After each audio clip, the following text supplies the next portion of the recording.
Ever get that feeling you're living in the most comfortable, convenient time in human history, yet your brain is constantly running a background process called imminent doom? It's a weird paradox. We have food delivered, climate control, and all of human knowledge in a pocket-sized rectangle, but we're more anxious than ever. It's almost like all these modern comforts are quietly hijacking our brain's ancient survival code. Let's get right into it. Number 7, the late night screen's fake daylight. Picture this. It's midnight. You're cozied up in bed, and the only light in the room is the glow of your phone as you watch a video about someone meticulously restoring a rusty 19th century axe. You know you should be sleepy. The day is over. The world is quiet, yet your brain feels buzzy, alert. It's definitely not winding down for a restful 8 hours.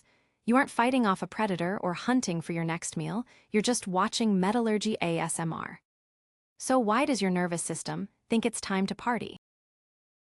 The culprit is your screen, which is essentially a tiny, personal, artificial sun you hold inches from your face. For hundreds of thousands of years, human biology was synced to a very simple clock. The sun rises, brain wakes up. The sun sets, brain prepares for sleep. When darkness falls, a tiny gland in your brain called the pineal gland gets the signal to start producing melatonin, the hormone that makes you drowsy. It's the night shift manager of your body, telling every system to dim the lights and start cleanup. But when you blast your eyeballs with the blue spectrum light from a phone, tablet, or TV, you're sending your brain a deeply confusing message. That specific wavelength of light is a dead ringer for the light of midday. Your pineal gland, seeing this daylight, slams the brakes on melatonin production. The night shift manager is suddenly told, "Scrap that, it's noon again, fire up the generators." This completely desynchronizes your internal clock. Your body is exhausted, but your brain, tricked by the artificial sun, is stuck in daytime mode, suppressing sleepiness and keeping you alert. It's a classic case of a modern comfort, endless entertainment after dark, directly short-circuiting a fundamental survival system. Your brain doesn't know you're just finishing a series. It thinks the sun has gone supernova right outside your window. Number 6, the GPS and the atrophied mind palace. There's a specific, modern kind of panic that sets in when you're driving somewhere new and your phone dies. 1 minute, a calm, robotic voice is your guide. The next, you're completely, utterly lost. You might not even know what direction you're facing. It feels like a part of your brain just switched off, and in a way, it has. We've outsourced one of humanity's oldest and most complex cognitive skills to an app, and our brains are paying the price. For most of human history, survival depended on being able to build a detailed mental map of your surroundings. Where's the water source? Which direction is home? Where did you see those predator tracks yesterday? This incredible feat of spatial navigation is largely managed by a part of the brain called the hippocampus. The hippocampus isn't just a biological compass, it's also the command center for creating new memories. In fact, these two functions are so intertwined that building mental maps is one of the best workouts you can give your memory. The famous study on London taxi drivers showed that, after years of memorizing the city's labyrinthine streets, their hippocampi had physically grown larger. They were professional mental athletes. Enter GPS. Now, you don't need a mental map. You just need to follow a blue dot. Instead of actively engaging with the world, creating landmarks and pathways in your mind, you're passively following instructions. Your brain isn't navigating, it's just playing a game of Simon Says.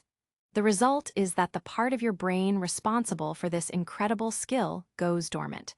It's like putting your legs in a wheelchair just to go to the kitchen. You get there, sure, but the muscles atrophy. We've traded a powerful, memory-enhancing cognitive skill, honed by millennia of survival, for the convenience of never having to think about where we're going. Number 5, the notification bell's false threat alarm. Have you ever sworn you felt your phone buzz in your pocket, only to pull it out and see a blank screen? That's called a phantom vibration, and it's not just a weird quirk. It's a sign that your nervous system has been perfectly trained by a little digital bell. Every buzz, ding, and chirp from our devices is a tiny little injection of neurological chaos, hijacking a system designed for a much more dangerous world. Our brains are wired to pay immediate, undivided attention to sudden, sharp sounds. For our ancestors roaming the savannah, an unexpected noise, the snap of a twig, a strange bird call, could mean the difference between life and death. It could be a predator, a rival tribe, or a sign of a sudden environmental change. That sound triggered an instant cascade of alertness, a shot of adrenaline, heightened senses, and a shift in focus. The brain's threat detection system doesn't care if it's a false alarm 99 times out of 100.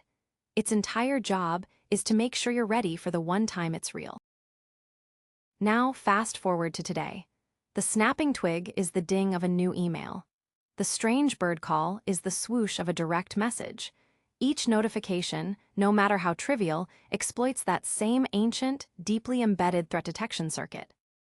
Your brain doesn't differentiate between a tiger and a text. The initial neurological response is startlingly similar.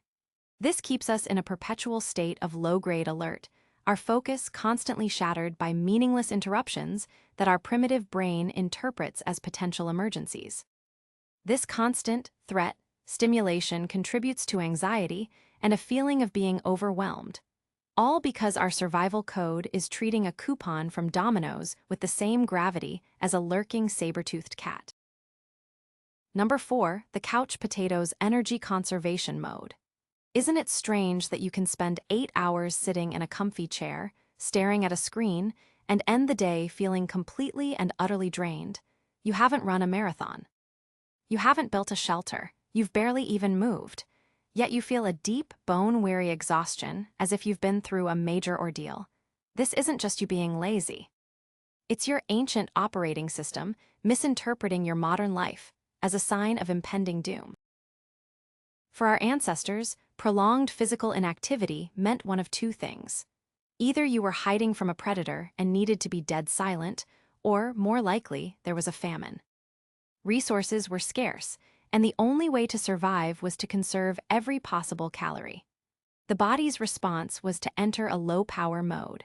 Metabolism slows down, motivation plummets, and a feeling of lethargy sets in to discourage wasteful movement. It was a brilliant survival strategy for a world of scarcity. The problem is, your brain can't tell the difference between there is no food and I have a very comfortable sofa and a premium streaming subscription. So when you sit for hours on end, you are sending a powerful, continuous signal to your primitive brain that it's time to prepare for hardship. Your body dutifully follows its ancient programming.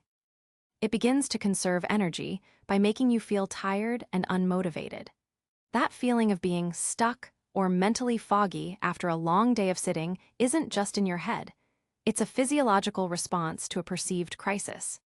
Your body is trying to save you from a famine that doesn't exist. It's the ultimate irony. The peak of modern comfort, the sedentary lifestyle, triggers the exact same biological response as starvation. Number 3, the sugar rush survival signal. There are few forces of nature as powerful as the pull of a fresh donut in an office break room.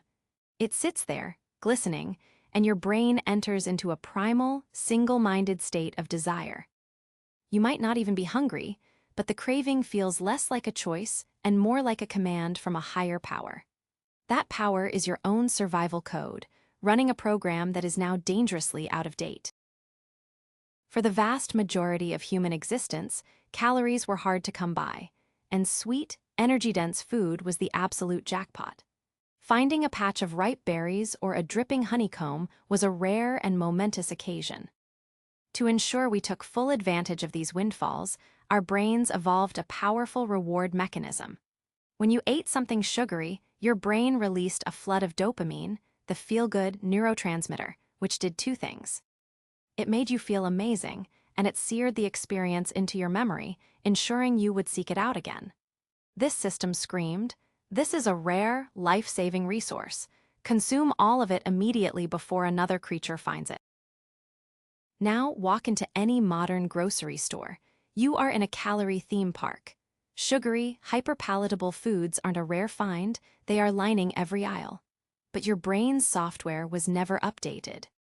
It still operates as if sugar is a precious, once-in-a-season treasure. When you eat a cookie, that ancient dopamine circuit fires up with the same intensity as if you just discovered the only fruit tree for 100 miles. It tells you to keep going, to get as much as you can, because this opportunity might not come again. It's a survival instinct designed for scarcity, now turned loose in a world of overwhelming abundance, driving us to consume far beyond our needs. Your body is just following orders from a caveman who thinks he's hit the lottery. Number 2, the thermostat's broken winter signal. Think about the thermal whiplash of a modern day. You leave your 70-degree, 21 degrees C home, walk through a blistering 95-degree, 35 degrees C summer day to your car, blast the AC back down to 70, then walk into an office that's chilled to a crisp 68 degrees, 20 degrees C. Our ability to manipulate our environment is a triumph of engineering, but it has completely bewildered our biology. Our bodies are designed to read and respond to gradual, seasonal changes in temperature, and we've replaced that rich environmental data with a flat, monotonous signal. Throughout evolution, the slow creep of colder weather was a critical memo to the body. Winter is coming. This signal triggered a whole suite of metabolic adjustments. The body would ramp up its efforts to store fat for insulation and energy. It would activate special tissues like brown adipose tissue or brown fat, a good fat that burns calories to generate heat. Sleep patterns would shift. The entire endocrine system would recalibrate for a season of cold and scarcity. Conversely, the arrival of warmer weather signaled a time of abundance, telling the body it could ramp up its metabolism. By living in perfectly climate-controlled boxes, we've robbed our bodies of this essential information. We exist in a state of perpetual, artificial spring. Our metabolism never gets the signal to fire up its internal furnace, so systems like brown fat activation can become sluggish. This thermal monotony is a bit like the GPS problem we talked about earlier. It's another case of comfort leading to a kind of biological atrophy. We've smoothed out the environmental peaks and valleys our bodies evolved to navigate, leaving our internal regulatory systems with no job to do and no idea what season it is.